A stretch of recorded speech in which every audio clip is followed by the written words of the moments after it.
on earth could be the reason behind Hillary Clinton's bizarre behavior in recent weeks? Weird seizures, psychotic facial tics, over-exaggerated reactions, coughing fits, strange lesions on her tongue. Is Hillary on the verge of a mental breakdown due to stress, or are her strange outbursts linked to a medical condition? Is Clinton suffering from actual brain damage, or are these odd manifestations just an expression of some kind of narcissistic personality disorder? We know Hillary fainted and hit her head back in 2012, leading to a blood clot in her brain. In almost half of sufferers, this leads to side effects and neurological issues.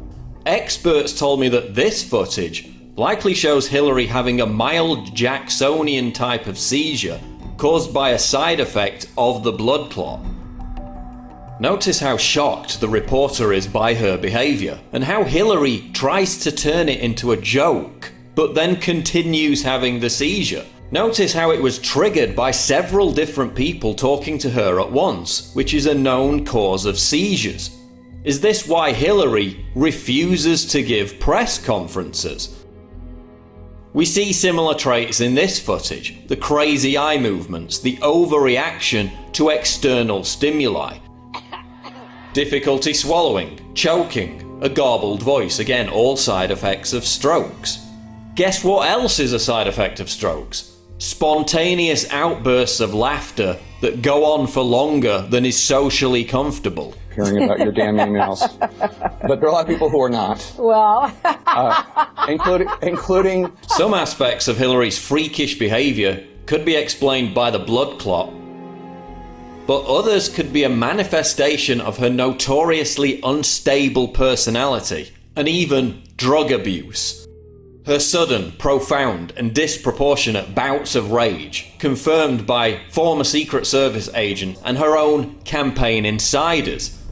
Her susceptibility to rage whenever she's challenged would also explain the complete dearth of press conferences and why her campaign builds human walls to keep reporters away.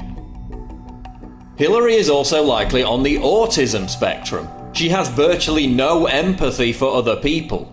Then you have the memory lapses, the pathological lies about being under Bosnian sniper fire, the lies about her email scandal. All signs of cognitive impairment, personality disorder, or both. Hillary could be mentally incapacitated and incapable of handling stress, even before she takes on the most stressful job in the world.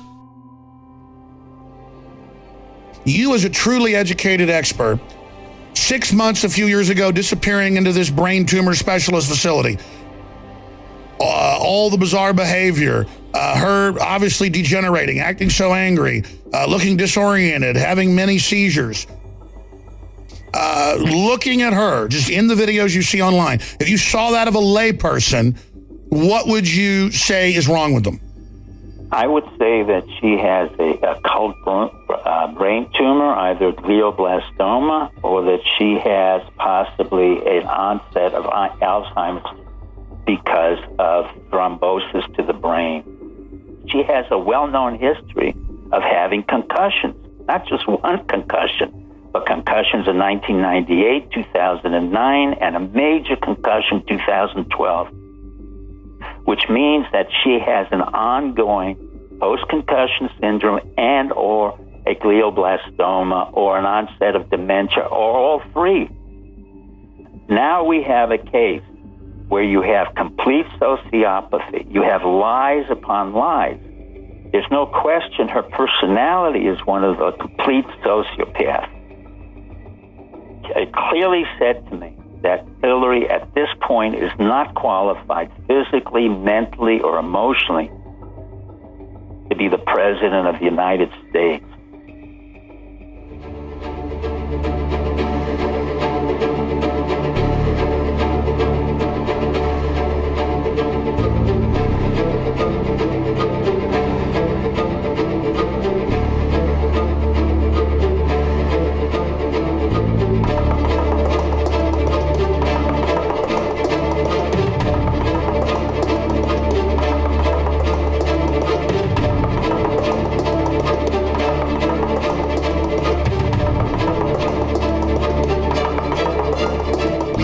Donald Trump out there with so much behavior and so many comments that we can make some judgments about his temperament, about his personality, who he is, and what he's all about.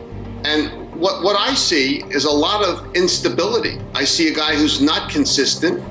He has discarded many groups of people, minorities, immigrants. He looks really quite unstable in a general election. And his personality and temperament is now an issue. It's not only an issue with Democrats and independents, but Republicans see him as someone who they do not feel has the right stuff to be a president. He doesn't have presidential timber, the character, the temperament, the personality, or the makeup to actually do the job.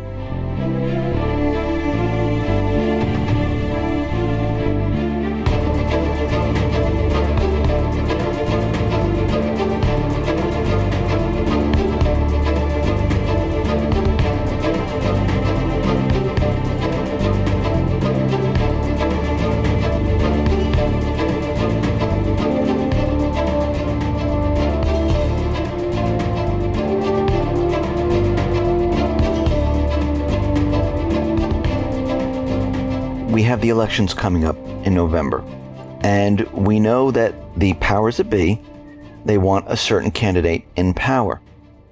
And if it doesn't go their way, well, they might end up doing something. The election system, the electronic ballot casting system, is going to be part of the critical infrastructure. And DHS will now be in control of the election systems. But what's very interesting about all of this, if there is a cyber attack, a blip or something they pick up or create, and I'm going to go with the create part, they can call the entire elections off. Our system was hit. We don't know where it's coming from. We don't know what happened. We are going to postpone the elections. Now, why would they do this?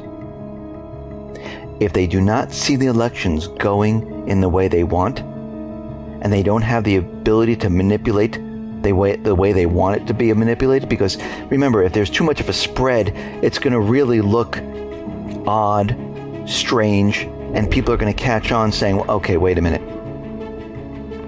So when we see the elections happening, and if a certain candidate is taking the lead, all of a sudden you will hear an announcement that the election system has been compromised.